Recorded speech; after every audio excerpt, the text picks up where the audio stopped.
ಕಲ್ಯಾಣ ವಿಶೇಷ ಕಾರ್ಯಕ್ರಮಕ್ಕೆ ಮತ್ತೊಮ್ಮೆ ಸ್ವಾಗತ. ಸೀತೆಯನ್ನ ವರಿಸಿದ ರಾಮನಿಗೆ ನಂತರ ಪಟ್ಟಾಭಿಷೇಕದ ಸಂಭ್ರಮ.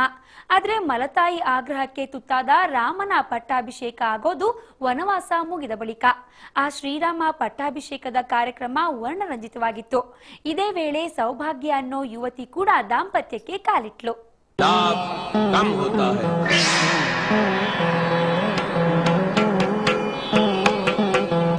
ಶ್ರೀರಾಮ ಪತ್ನಿ ಸೀತೆ ಸಹೋದರ ಲಕ್ಷ್ಮಣನ ಜೊತೆಗೆ 14 ವರ್ಷಗಳ ವನವಾಸದಲ್ಲಿದ್ದಾಗ ಅಯೋಧ್ಯೆಯ ಸಿಂಹಾಸನದಲ್ಲಿ ರಾಜ ಇರೋಲ್ಲ.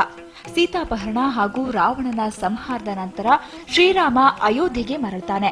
ಅಲ್ಲಿ ಅಣ್ಣನಿಗಾಗಿ ಕಾದಿದ್ದ ಭರತ ಶ್ರೀರಾಮನಿಗೆ ಪಟ್ಟಾಭಿಷೇಕ ಮಾಡ್ತಾನೆ. ಅದೇ ಶ್ರೀರಾಮ ಪಟ್ಟಾಭಿಷೇಕ.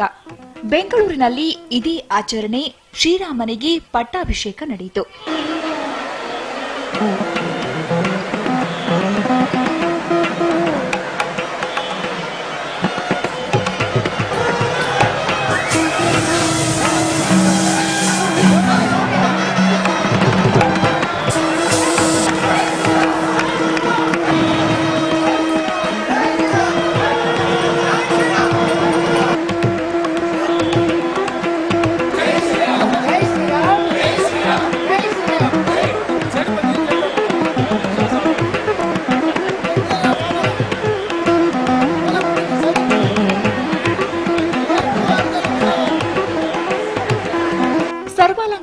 ಭೂಷಿತನಾಗಿದ್ದ ರಾಮನನ್ನ ಇಲ್ಲಿ ಬಗೆ ಬಗೆಯಾಗಿ ಪೂಜಿಸಲಾಯಿತು, ಅರ್ಚಿಸಲಾಯಿತು. ಪಟ್ಟಾಭಿಷೇಕದ ಸಂಭ್ರಮವನ್ನ ಮತ್ತೆ ಇಲ್ಲಿ ಮೆಲುಕು ಹಾಕಲಾಯಿತು.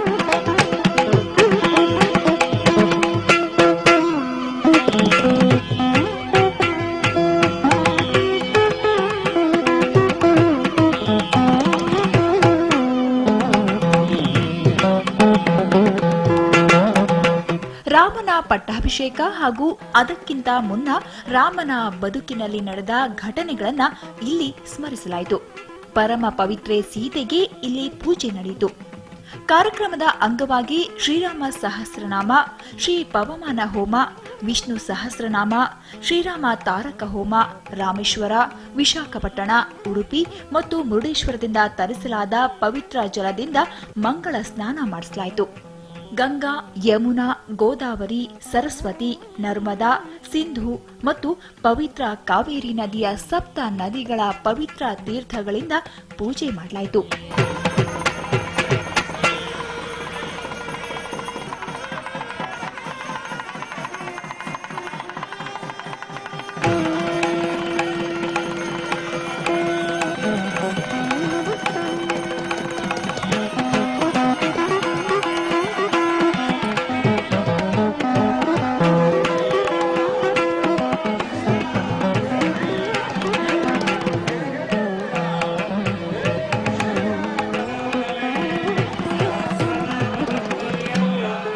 ಅಭಿಜಿನ್ ಲಗ್ನ ಮುಹೂರ್ತದಲ್ಲಿ ಈ ಪಟ್ಟಾಭಿಷೇಕ ಮಹೋತ್ಸವ ನಡೆಯಿತು. ತಮಿಳುನಾಡಿನ ಡಿಂಡಿಗಲ್ನಿಂದ ಬಂದ ಕಲಾವಿದರು ಅರಿಶಿಣದಿಂದ ಸೀತಾರಾಮ, ಲಕ್ಷ್ಮಣ, ಭರತ, ಶತ್ರುಘ್ನ, ಹನುಮಂತ ಇತ್ಯಾದಿ ವಿಗ್ರಹಗಳನ್ನು ರಚಿಸಿದ್ದು ಪಲ್ಲಕ್ಕಿ ಸೇವೆ ಮಾಡಲಾಯಿತು.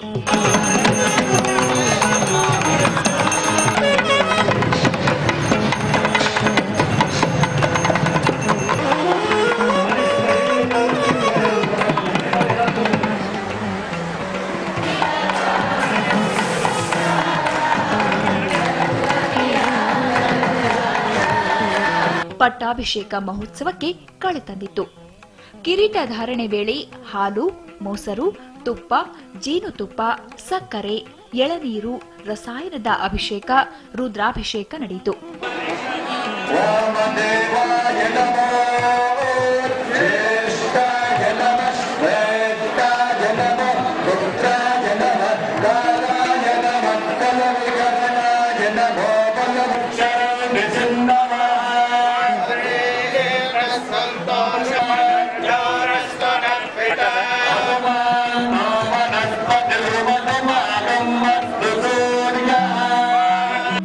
ಇದೆಲ್ಲದರ ಜೊತೆಗೆ ಸೀತಾರಾಮ ಕಲ್ಯಾಣದ ಅಂಗವಾಗಿ ಸೌಭಾಗ್ಯ ಅನ್ನೋ ಯುವತಿಯ ಮದುವೆ ನಡೆಯಿತು.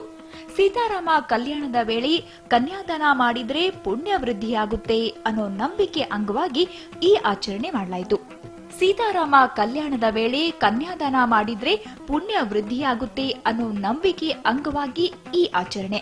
ಸೌಭಾಗ್ಯ ದಾಂಪತ್ಯ ಜೀವನಕ್ಕೆ ಕಾಲಿಟ್ಟರು.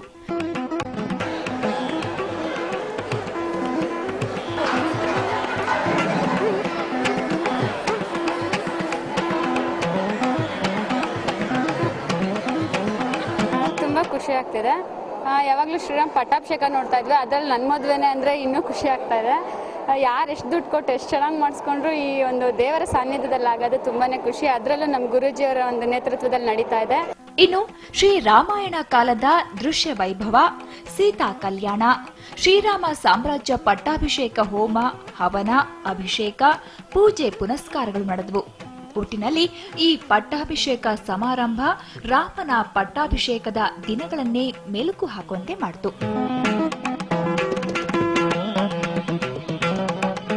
ಶ್ರೀರಾಮ ಸಾಮ್ರಾಜ್ಯ ಪಟ್ಟಾಭಿಷೇಕ ನಡೆದಾಗ ನಾವೆಲ್ಲ ಎಲ್ಲಿದ್ವೋ ಗೊತ್ತಿಲ್ಲ, ಬಟ್ ಆ ವೈಭವನ ಮತ್ತೆ ನೋಡಂತಹ ನಮಗೊಂದು ಭಾಗ್ಯನ ದೊರಕಿಸ್ಕೊಟ್ಟಿದ್ದಾರೆ. ಅವ್ರಿಗೆ ನಾವು ತುಂಬ ಧನ್ಯವಾದ ಹೇಳ್ತೇನೆ.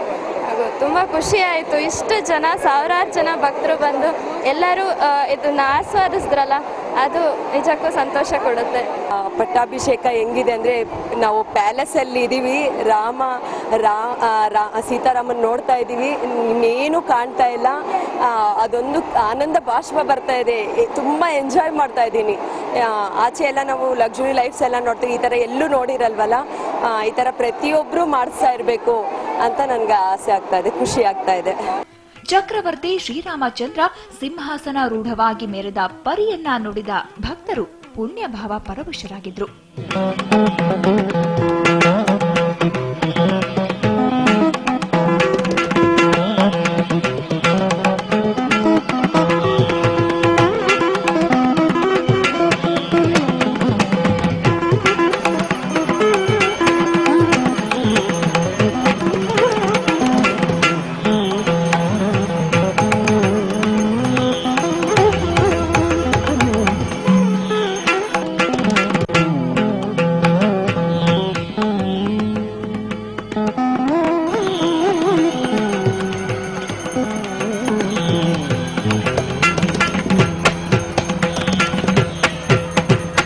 ಅರುಣ್ ಬಡಿಗೆ, ಸುವರ್ಣ ನ್ಯೂಸ್ 24/7 ಬೆಂಗಳೂರು. ಈ ಸೀತಾರಾಮ ಕಲ್ಯಾಣವನ್ನ ಮಾಡಿದ್ಯಾರು, ಯಾಕೆ ಅನ್ನೋ ಕುತೂಹಲ ಕಾಡ್ತಾ ಇದೆ ಅಲ್ವಾ? ಅದನ್ನ ಸಣ್ಣ ಬ್ರೇಕ್ ನಂತರ ನೋಡೋಣ.